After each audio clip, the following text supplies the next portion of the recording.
Well, good afternoon, my friends. It's hard to believe next week is already Lent, but that's what it is. Next Wednesday, Ash Wednesday. So today, all of our readings, we're getting prepared for one thing that we all do, something that we're all guilty of, and it's something that Jesus takes on today. Criticism. Criticism. Think about it.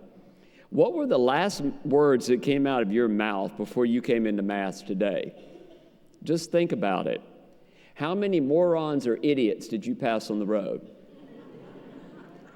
What about the guy who parked over the line in the parking lot so you couldn't park? What about the guy or girl who took your parking spot? What about the person who was sitting in your normal spot in here, right? What about the lady's dress that's sitting in front of you or behind you? Am I right, my friends? Think about it. You get the picture, don't you? When you think about what you have said just today, today's readings should make you very nervous, because as Sirach warns us, our speech discloses the bent of our minds. And Jesus goes even further.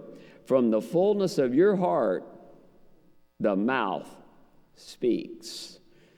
My sisters, my brothers, that message is pretty clear today to all of us. Our words reflect our intentions and our thoughts. They reveal our inner selves. They reveal our true nature, good and bad. In the Message version of James chapter 3, it says, "A careless or wrongly placed word out of your mouth is a spark that can set off a forest fire. By our speech, we can ruin the world, we can turn harmony to chaos, and we can send the whole world up in smoke." So, my friends, maybe you haven't physically harmed someone, but what about your words? What about your words? Because our speech discloses our heart.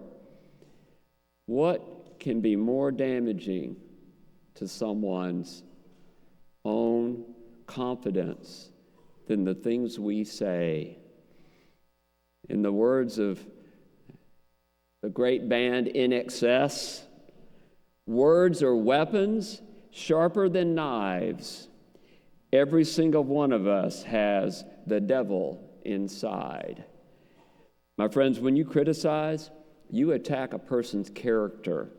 And that is precisely one of the things that Jesus wants us to see today, because we have a tendency to be obsessed with the faults of other people, don't we?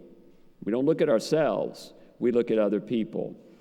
And St. Vincent de Paul, our patron, he wrote, "Nothing troubles the heart of Jesus more than criticism of others." That's what I want you to think about today, is criticism. And I'm as guilty. I write these homilies about myself, so okay, if you want to know where they come from. And when we criticize others, especially what I want you to think about today is when we criticize the people that we supposedly love, the people we have relationships with. It is said that there are it's called the 4 horsemen of the apocalypse for determining when marriages are doomed. So you know what the first one is? What's the first horseman of the apocalypse for doomed marriages? Criticism. Criticism. Things like, you always make us late, you never pick up your clothes, you'll never be good at anything, you never listen to me. Think about it, my friends. That's what I want us today to think about. I want us to think about what we are doing in general about criticism, but particularly what things we have done to damage the people we love. What is it? And in doing so, I want you to look at those relationships in the way like you would look at your home. And here's what I mean. If your home has some damage, you first have to determine what needs to be fixed, right? You have to determine based upon the amount of damage that has been caused. So if there's only minimal damage, well, then there's not much to fix, but you still got to fix it. Like if a light burns out, you just replace the light bulb, don't you? You don't buy a new house, right? Or if you have a leaky faucet, you don't tear the whole bathroom out. You just repair the leak, or you replace the faucet. If the house is outdated and really needs a lot of work, well, maybe there's some restoration. Maybe there's some renovation that needs to happen. If damage is more severe and has been going on for a long time, you might have to rebuild the house, might you? That's how I want you to look at what we have done in our relationships. Look at it like a house.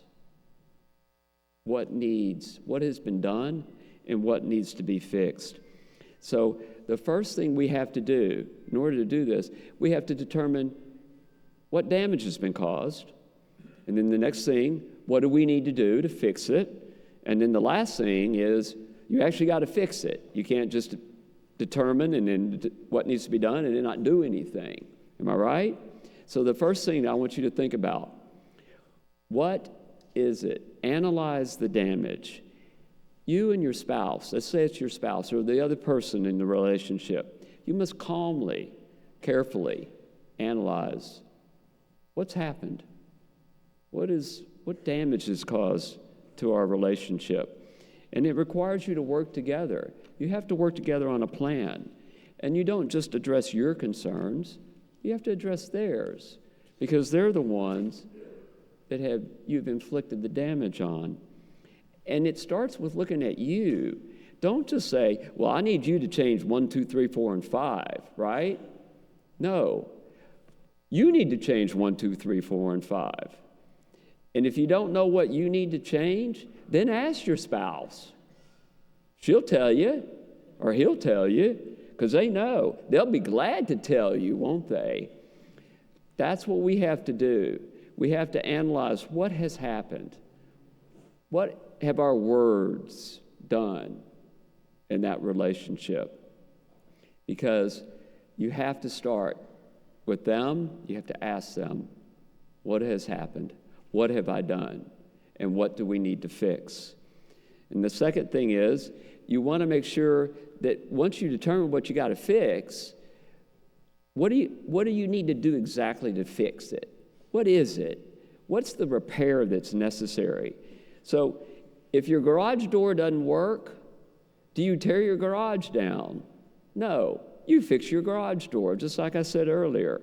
If the carpet is 30 years old and has stains on it, then do you just buy a big rug to cover it up? Or do you move furniture over the stains? Right? That's not fixing the damage, is it? That's just covering it up. That's not what we need to do. We need to look at the damage and say, this carpet has got to go. We need new carpet. And if you're unsure, if you want a handyman, if you're not a handy person and you don't know how to make these changes, that's the ultimate handyman right there. Ask him.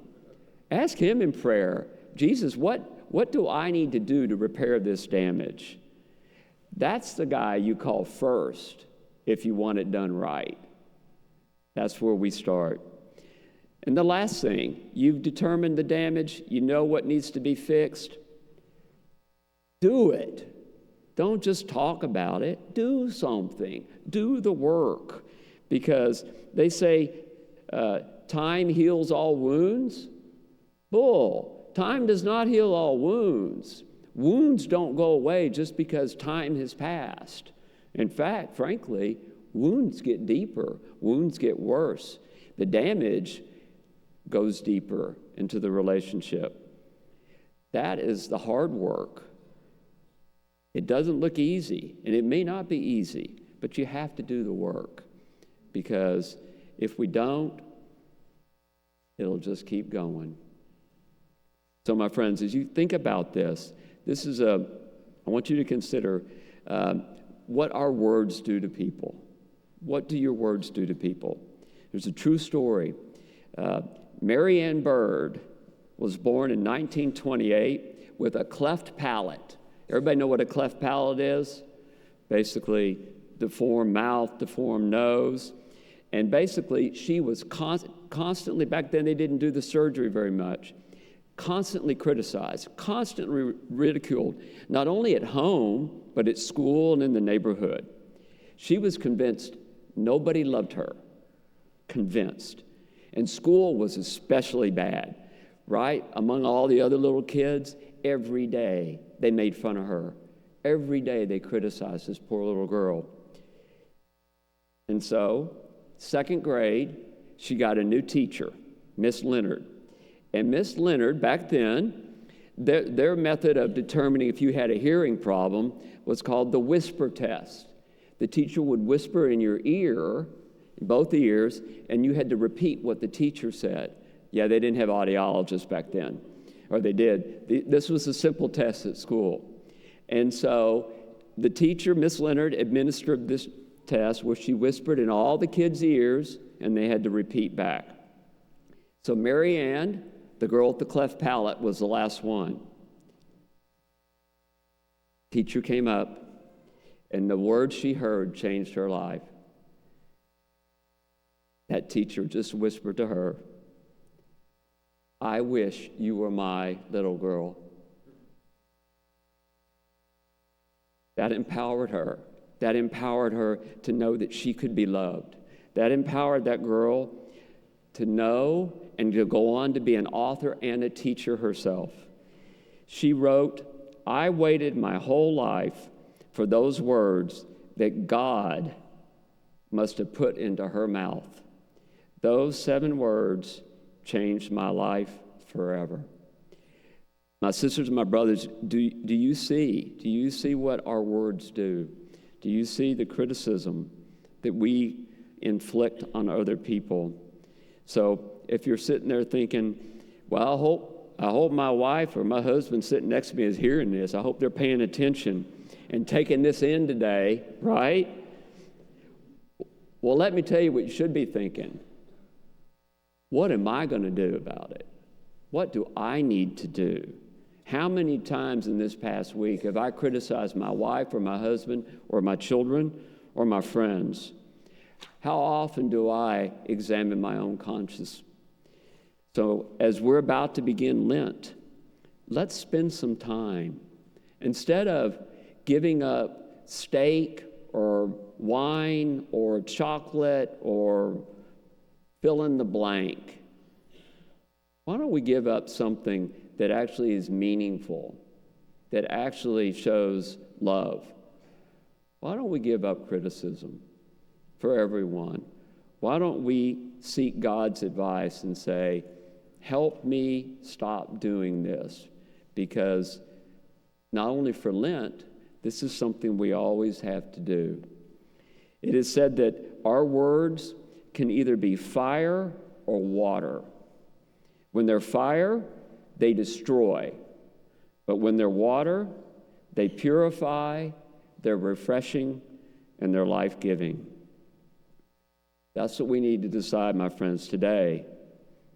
Fire or water, which is it? I vote for water because that is what God and that is what Jesus is telling us. Decide today to be kind whenever possible, because kindness is always possible. Amen.